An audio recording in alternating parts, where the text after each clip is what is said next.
Presiden Joko Widodo melempar sinyal perombakan kabinet, tinggal menunggu waktu.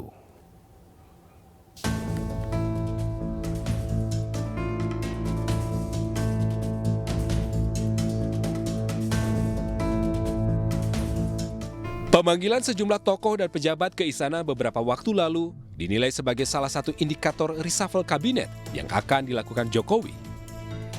Isu ini menguat seiring prediksi banyak pihak bahwa Presiden Joko Widodo kerap melakukan utak-atik kabinet pada hari Rabu Pon yang jatuh pada tanggal 1 Februari 2023. Namun hingga hari ini, Presiden belum merombak kabinetnya.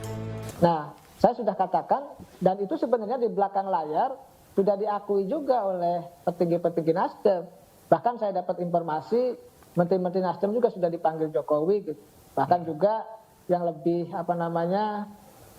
ekstrim lagi katanya ya sudah tidak nyaman gitu dalam konteks sering dikait-kaitkan dengan reshuffle atau diganti. Nah, jadi saya mengatakan ya kemungkinan reshuffle itu ya ada, tapi ya tadi tidak hari ini, tidak Rabu Pon. Nah, kalau kita lihat kebiasaan Pak Jokowi ya mereshuffle sejak periode pertama beliau gitu ya hingga sekarang itu sudah 7 kali reshuffle. Nah, kebanyakan atau umumnya itu memang terjadi di Rabu Pon. Tetapi pernah juga kalau nggak salah, tolong saya dikoreksi, kalau nggak salah itu pernah juga di hari Jumat. Kabar pergantian Menteri Kabinet Indonesia Maju bukan tanpa dasar. Salah satu sinyal reshuffle yang menjadi perbincangan adalah tidak hadirnya menteri-menteri dari Partai Nasdem dalam rapat yang digelar Presiden Joko Widodo di istana. Yang paling mencolok adalah ketidakhadiran Menteri Pertanian Syahrul Yassin Limpo dalam rapat membahas ketahanan pangan. Presiden Jokowi hanya memanggil Menteri Perdagangan Zulkifli Hasan, Kepala Badan Pangan Nasional Arief Prasetyo Adi, dan juga Kepala Bulog Budi Waseso. Saya ngurusi beras, ngurusi cabai, ngurusi telur, ayam, daging ayam. Kalau reshuffle itu punya haknya Bapak. Sebagai Mendak tapi sebagai ketum Pak? Iya, semua ngurus itu aja saya. Waduh, ya diundang saya cuma bertiga urusan beras ya. Ini kan soal penyaluran, soal operasi pasar. Mendak itu stabilisasi, saya pelaksananya. Pak Arief itu Badan Pangan Nasional yang ngitung neracanya nanti kebutuhannya berapa. Yang di hulu Mentan nggak diundang berarti? Apa? Yang di hulu Mentan Oh, saya nggak tahu. Saya nggak tahu. Tapi Ya? ini titipannya nggak bahas soal apa-apa terkait isu reshuffle gitu ya Pak? Oh, nggak ada hubungannya dengan itu. Ya, seperti tadi Pak Mendak saya. Oke? Terima kasih ya. Di rapat lainnya yang membahas ekonomi dan investasi, Presiden Jokowi juga tidak menyertakan menteri dari Nasdem. Namun lagi-lagi, mereka yang hadir enggan bicara soal reshuffle.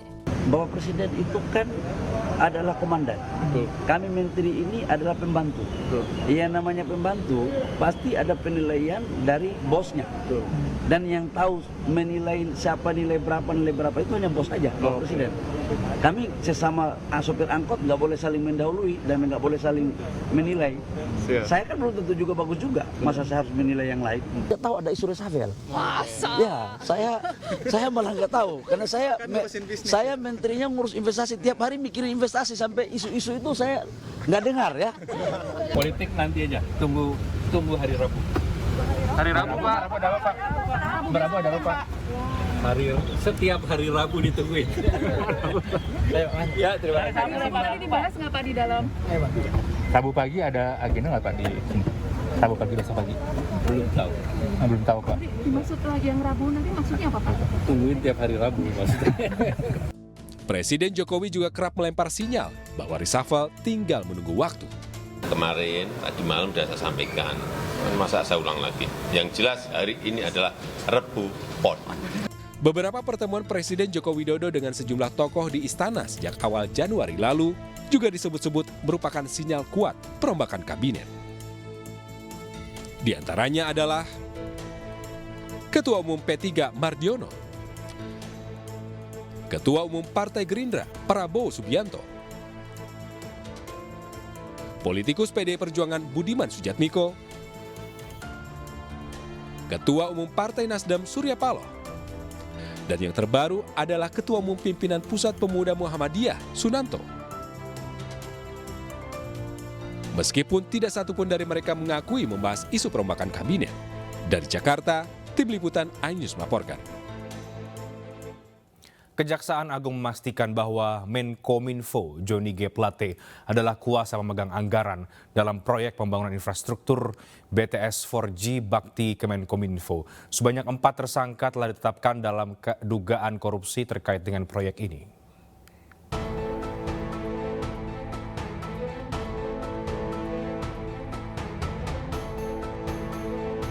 Hingga kini Kejaksaan Agung belum menjadwalkan pemeriksaan terhadap Menteri Komunikasi dan Informatika Johnny G. Plate terkait kasus dugaan korupsi proyek penyediaan infrastruktur BTS 4G Bakti.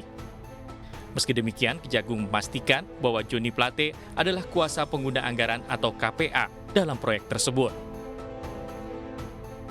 Sebelumnya dalam dialog khusus bersama iNews, Kapus Penkum Kejaksaan Agung Ketut Sumedana mengatakan Kejagung akan terus memeriksa saksi-saksi termasuk Menkominfo guna mengusut tuntas dugaan korupsi dalam mega proyek senilai 10 triliun rupiah tersebut. Dalam kasus ini Kejaksaan Agung telah menetapkan 4 orang tersangka, yaitu Direktur Utama Bakti Kemenkominfo, Direktur Utama PT Mora Telematika Indonesia, Tenaga Ahli Human Development Universitas Indonesia tahun 2020, serta Account Director PT Huawei Tech Investment. Soal pemeriksaan saksi disebutkan ada 25 dan pejabat di lingkungan Kementerian Kominfo juga sudah termasuk di dalamnya. Apakah kemudian ada upaya untuk memanggil saksi-saksi lain? Oh iya, ini sedang berjalan. Jadi hampir tiap minggu kami melakukan upaya-upaya pemanggilan ya. Untuk apa? Untuk mencari kebenaran material dari suatu perkara ini. Untuk melakukan suatu pemberkasan, untuk memperkuat keyakinan kami ketika sudah naik, ini harus naik jadi penyidikan khusus. Siapa yang harus bertanggung jawab terhadap kasus ini? Saya harus to the point soal ini, Pak Ketut. Apakah kemudian Menteri Kominfo juga terjadwal untuk segera diperiksa dalam kasus ini? Oh itu kebutuhan penyidik, Mas. Kami nggak ngerti ya. Kalau penyidik ini siapapun yang menurut pembuktian bisa dijadikan saksi dalam proses pasti akan diperiksa. Ini kan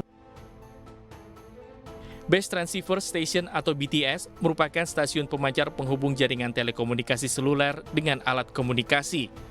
Nilai proyek pengadaan BTS tersebut mencapai 10 triliun rupiah. Sementara kerugian negara akibat dugaan korupsi diperkirakan mencapai 1 triliun rupiah. Bakti Kominfo menargetkan pembangunan BTS di daerah tertinggal, terdepan, dan terluar di tanah air. Di antaranya di wilayah Kalimantan, Nusa Tenggara, Sumatera, Maluku, Sulawesi, Papua, dan Papua Barat. Tim Liputan iNews melaporkan.